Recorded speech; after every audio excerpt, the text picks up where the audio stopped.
কুন্দ্রি আলুর এই রেসিপিটা শুধুমাত্র ভাত নয়, এটা রুটি পরোটার সঙ্গেও দারুণ লাগে। তো নমস্কার বন্ধুরা, মনীষা রান্নাঘরের সবাইকে স্বাগত। প্রতিদিনের মতো আবারও নিয়ে চলে এলাম দুর্দান্ত স্বাদের একটা রেসিপি। তো বন্ধুরা দেখুন, এই রেসিপির জন্য এখানে আমি নিয়েছি কুন্দ্রি, আর এটা হচ্ছে আমার বাড়ির গাছের কুন্দ্রি। তো প্রথমে না এই কুন্দ্রিটাকে আমি বেশ ভালো করে ধুয়ে নিচ্ছি, যেহেতু সঙ্গে সঙ্গে এটা তোলা হয়েছে কুন্দ্রিগুলো গাছ থেকে, আর এর কিন্তু আঠা আছে, তার জন্য একটু বেশ ভালো করে ধুয়ে নিচ্ছি। এরপরে কুন্দ্রিগুলো কেটে নেব। আর দেখুন আমি না দু সাইড প্রথমে কেটে বাদ দিয়ে একটু মোটা মোটা করে কেটে নিচ্ছি। এই রেসিপিতে এই রকম করে কেটে নিলে কিন্তু রেসিপিটি ভীষণই ভালো লাগে। তো বন্ধুরা, এখানে পরিমাণ বলতে কুন্দ্রির পরিমাণ 250 গ্রামের মতো হবে। আর সেই বুঝে আমি এখানে আলু নিয়েছি, একটা বড় সাইজের আলু। তো দেখুন বন্ধুরা, কুন্দ্রিগুলো কেটে নিচ্ছি। মোটামুটি কুন্দ্রিগুলো আমার কাটা হয়ে গেছে, আর এখন আলুটা আমি কেটে নিচ্ছি।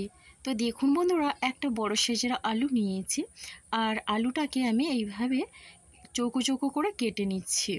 তো আলুর পরিমাণটা একটা হলেই যথেষ্ট, এখানে কিন্তু বেশি আলুর প্রয়োজন হবে না। যদি আপনারা পরিমাণটা একটু বাড়াতে চান তাহলে আরও একটা আলু নিয়ে নিতে পারেন। তবে এই রেসিপিতে একটা টমেটোর প্রয়োজন, টমেটো দিলে কিন্তু ভীষণই ভালো লাগবে। তার জন্য একটা আমি টমেটো নিয়েছি, আর টমেটোটাকেও একই রকমভাবে আমি ছোট ছোট করে কেটে নিলাম। তাহলে দেখুন বন্ধুরা, সব কিছু কিন্তু আমার কাটা হয়ে গেছে, আর এখানে আলুগুলোকে কেটে ধুয়ে নিয়েছি। তো কাঁচা লঙ্কাও বেশ কয়েকটা নিয়েছি। তো আমার কিন্তু এই রান্নাটা কাঁচা লঙ্কার ঝালেই হবে। কাঁচা লঙ্কার ফ্লেভার কিন্তু এই রান্নাতে ভীষণই ভালো লাগবে। আর এখানে নিয়েছি সামান্য পরিমাণে চিনেবাদাম। তো দেখুন, প্রথমে গ্যাসে কড়াই বসিয়ে দিয়েছি, আর আমি এই বাদামগুলোকে হালকা করে ভেজে নেব।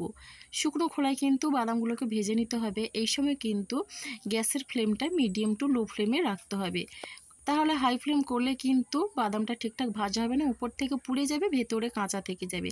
তো বাদামগুলো ভাজা হয়ে গেছে, এখন আমি তুলে নিয়েছি। এরপরে ওই কড়াইয়ে দিয়ে দিলাম সর্ষের তেল পরিমাণ মতো। পুরো রান্নাটাই কিন্তু আমি সর্ষের তেলেই করব। আর এবার আমি একটা শুকনো লঙ্কা কেটে দিলাম, একটা তেজপাতা দিলাম, আর দিয়ে দিচ্ছি ফোড়নে 1 চামচ পরিমাণে 5 ফোড়ন। তো বন্ধুরা, 5 ফোড়ন দিয়ে কিন্তু রান্না করলে ভীষণই ভালো লাগে। ফোড়নটা একটু ভাজা হয়ে আসলে এবার আমি কেটে রাখা আলুগুলো দিয়ে দিচ্ছি, আর এবার আলুটা দিয়ে একটু নাড়াচাড়া করে নিচ্ছি। তো বন্ধুরা দেখুন, তেলটা একটু বেশি করে দিতে হবে এই রেসিপিতে, তাহলে কিন্তু ভীষণই ভালো লাগবে। অল্প পরিমাণে দিয়ে দিলাম লবণ, তবে আমি লবণটা পরেও দেব একটু। তো দেখুন, অল্প পরিমাণে লবণ দিয়ে একটু নাড়াচাড়া করে নিচ্ছে। তো এবার ঢাকনা দিয়ে 3-4 মিনিটের মতো আলুটাকে কিন্তু মিডিয়াম টু লো ফ্লেমে আমি ভেজে নেব। তো দেখুন বন্ধুরা, 3-4 মিনিট পরে ফিরে এলাম, আর আমি এখন আলুটাকে ভালো করে নাড়াচাড়া করে নিচ্ছি। আলুর কালারটাও কিন্তু অনেকটা চেঞ্জ হয়ে গেছে।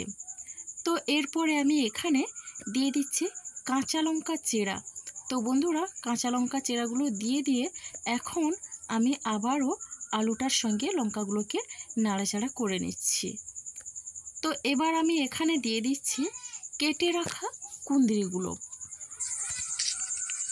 কুন্দ্রির এই রেসিপিটা দুপুরে ডাল ভাতের সঙ্গে দারুণ লাগে খেতে, এমনকি রুটি পরোটার সঙ্গেও দুর্দান্ত লাগে। এখানে কিন্তু একটা রুটির জায়গায় অনায়াসে 2-4টে রুটি খেয়ে নিতে পারবেন। তো এখন আমি কুন্দ্রি আলু বেশ ভালোভাবে নাড়াচাড়া করে নিচ্ছি, আর এরপরে আমি এখানে দিয়ে দিচ্ছি স্বাদ অনুসারে লবণ। তো বন্ধুরা, আমি কিন্তু আগে আলুর সঙ্গে অল্প পরিমাণে লবণ দিয়েছিলাম, তো সেই বুঝে এখন কুন্দ্রিটা দেওয়ার পরে এখানে দিয়ে দিলাম আরও সামান্য পরিমাণে লবণ, স্বাদ অনুসারে দিলাম। আর লবণটা দিয়ে বেশ ভালো করে আলু কুন্দ্রি নাড়াচাড়া করে নিচ্ছি, আর এরপরে ঢাকনা দিয়ে মিডিয়াম ফ্লেমে 5 মিনিটের মতো রান্নাটা করে নেব। তো দেখুন, 5 মিনিট পরে ফিরে এলাম, আর একটু আমি নাড়াচাড়া করে নিচ্ছি।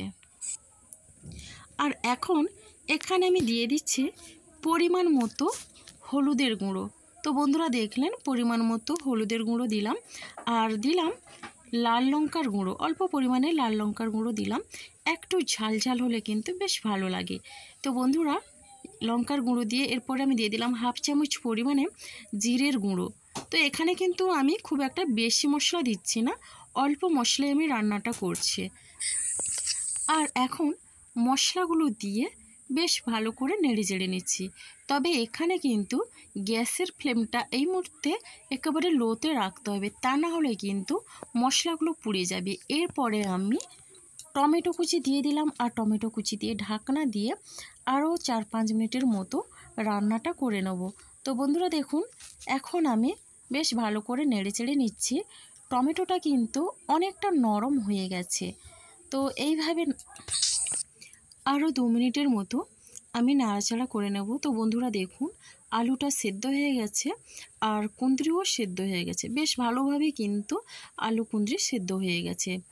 তো এরপরে এইভাবে নাড়াচাড়া করে এখানে আমি আগের থেকে যে বাদামটা ভেজে নিয়েছিলাম, আর বাদামটা কিন্তু আমি মিক্সিং জারে এইভাবে গুঁড়ো করে নিয়েছি।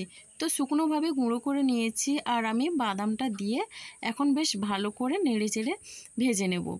তো এটা কিন্তু একেবারে মিডিয়াম টু লো ফ্লেমে করে নিতে হবে, তাহলে বাদামটা পুড়ে যাবে। তো বন্ধুরা অনেক রকমভাবে কুঁদরির রেসিপি খেয়েছেন, তবে একবার হলেও বাদাম দিয়ে এইভাবে রান্না করে খাবেন, দেখবেন ভীষণই ভালো লাগবে, অসাধারণ লাগে কিন্তু। আর বাদামটাকে অবশ্যই আগে থেকে কিন্তু একটু ভেজে নিতে হবে। আর সুন্দর একটা গন্ধ বেরিয়েছে। আর এখন ঢাকনা দিয়ে আরও 1-1.5 মিনিটের জন্যে রান্নাটা করে নেব। তো বন্ধুরা দেখুন, কালারটা কিন্তু অসাধারণ হয়েছে, আর সব কিছুর সঙ্গে কিন্তু সবটাই বেশ ভালোভাবেই মিশেছে, আর এটা খেতে একেবারে দুর্দান্ত লাগে। তো যাই হোক বন্ধুরা দেখুন, মোটামুটি কিন্তু আমার এই রেসিপিটা পরিবেশনের জন্য একেবারে রেডি। আর এখন আমি এটা নামিয়ে নিচ্ছি একটা প্লেটে। তো আমার রেসিপিগুলো আপনাদের কেমন লাগে অবশ্যই একটা মিষ্টি কমেন্ট করবেন। আপনাদের একটা কমেন্ট কিন্তু আমাকে অনেকটা উৎসাহ জাগায় নিত্য নতুন রেসিপি দেওয়ার জন্যে। তো বন্ধুরা দেখুন, এই রেসিপিটা সত্যি বাচ্চা বড় সবার ভীষণই ভালো লাগবে। যারা কুন্দুলি খেতে একদম পছন্দ করে না, তারাও কিন্তু এই রেসিপিটা চেটেপুটে খাবে। তো আজকের রেসিপিটা আমার এই পর্যন্ত, আর আগামীকাল আসবো আবারও একটা নতুন রেসিপি নিয়ে। আপনারা সবাই সুস্থ থাকুন, ভালো থাকুন,